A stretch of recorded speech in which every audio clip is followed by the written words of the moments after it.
Ladies and gentlemen, welcome to the first recording of Dojine, Dojo Online, how to get all the information you need in order to help you with your business, your martial arts school in particular. Subject number 1 is called reputation management. Bottom line is that there's challenges out there, and a very good friend of mine, Master Joe Corley, who literally has access to thousands of people via his Battle Atlanta and social media, including Facebook. Master Corley, are you there?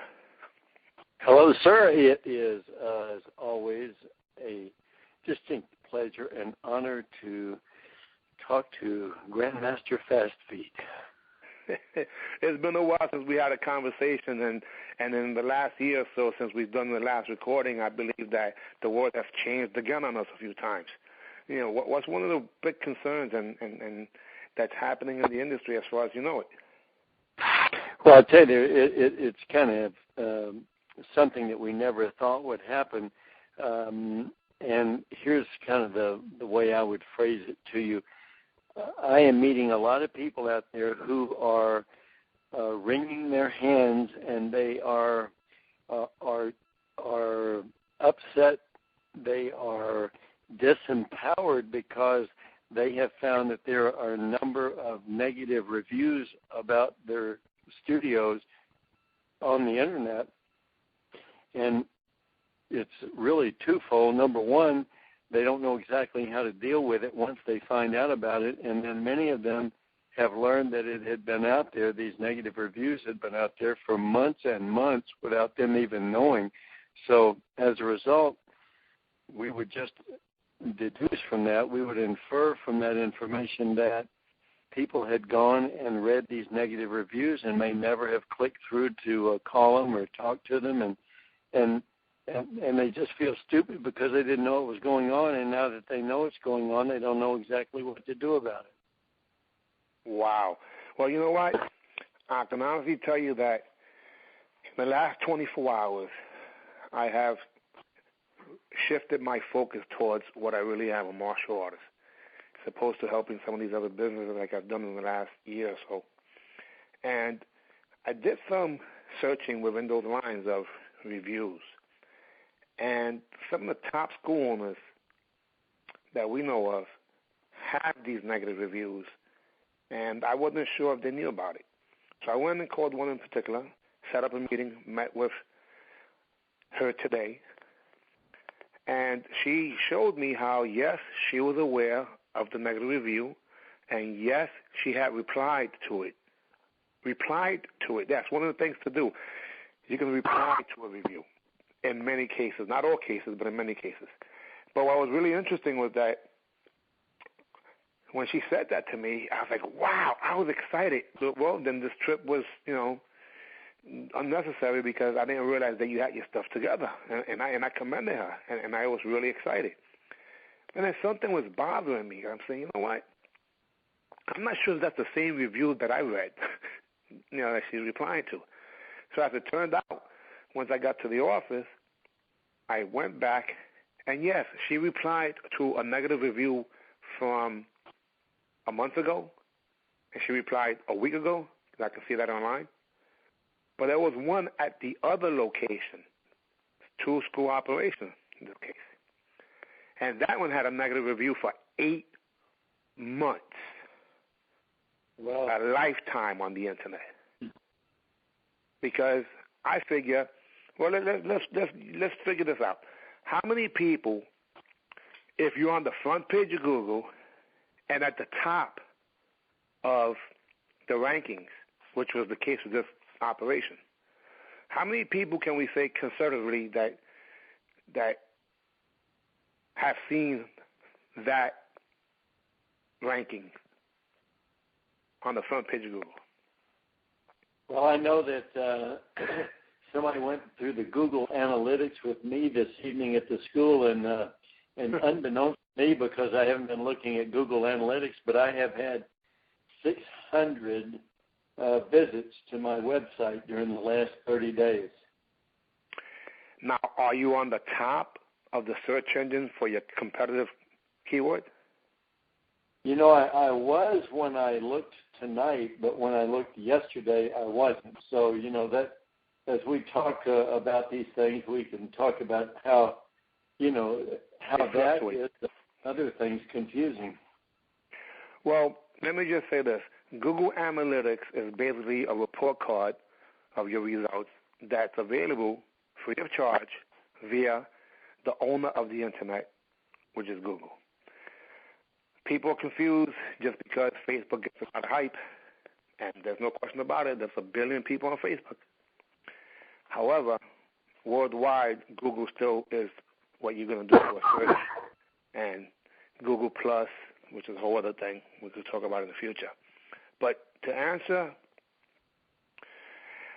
so let's just say that these 600 people, God forbid, were clicking on reviews, and all they saw was one review. And that one review was negative. Yep. 600 people. How many might have been deterred to continue? Because I don't think you had 600 inquiries last month. No, I certainly didn't. But it would be safe to say that it would turn your whole results upside down. Right. So let's just be really nice and say that only 10 people that could have been potential clients that signed up somewhere didn't sign up with you because you had a negative review. That's being pretty, I think, lowballing here. What's the value of a student count for a year? Approximately, I would use $2,000 to be very conservative again. Is that fair? Yeah. 2,000 is a fair number. 2,010 people that were deterred from hundreds, possibly, some even thousands. Now, by the way, when you look at Google Analytics, for those of you who want a little techie, what you're looking at is the hit count. But you're not seeing the Google search results, which will be higher normally. If someone actually took action and got to your site, that's one thing. But a percentage only did that. First, they're going to go online and do a search for your product or service in your area.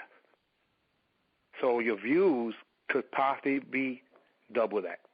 We don't know until you look into. That's a different thing you have to look for. But anyway, it doesn't matter. Using 10 as an example. So that's approximately $20,000, mind you, yes, the person has to stay for a year, that you're losing every month that you're not aware of or haven't handled a negative review. Right? Yep. Well, how much of that would be in a year? No, being very conservative. Numbers are scary. $250,000 being nice about it. Yeah. So, one of the first things that you have to be is aware of anyone, anywhere on the Internet who even mentions your school at all. And you put what's called a Google alert on that. Yeah. And Google lets you know if someone's searching for that particular phrase. You can also put the generic term of your product or service in the area just to get an idea of how many searches are happening in real time and how many actually came to you afterwards. If you want to really play with numbers, you can figure them out. It'll kind of drive you crazy. But yes, awareness is the first thing. But you have to have an alarm system, an alert. And Google gives you that. Google gives you an alert. You can add quite a few different alerts. And an alert basically is saying, the word, in this case, let's say Joe Corley and karate. So if somebody, for some reason, put that in the search term, immediately when that happens, Google notifies you via email. Hey, someone was looking for you. Mm-hmm. Which is kind of cool if you think about it. Yeah. But most people don't use it. They're not aware that this is even available. Now, taking a defensive approach is never to anyone's advantage. Reputation management really means just the awareness of negative things, and Google helps you with that.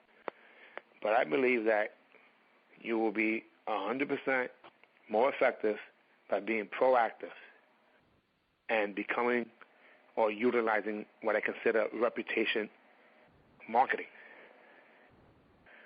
So if I say reputation marketing as opposed to reputation management, what do you think about?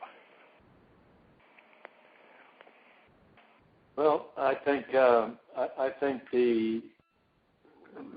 fact that, just using my own situation where I'm just overloaded with so many things that I really, truthfully, don't feel like I have time to play with it and mess with it, and it's information that I don't want to know about.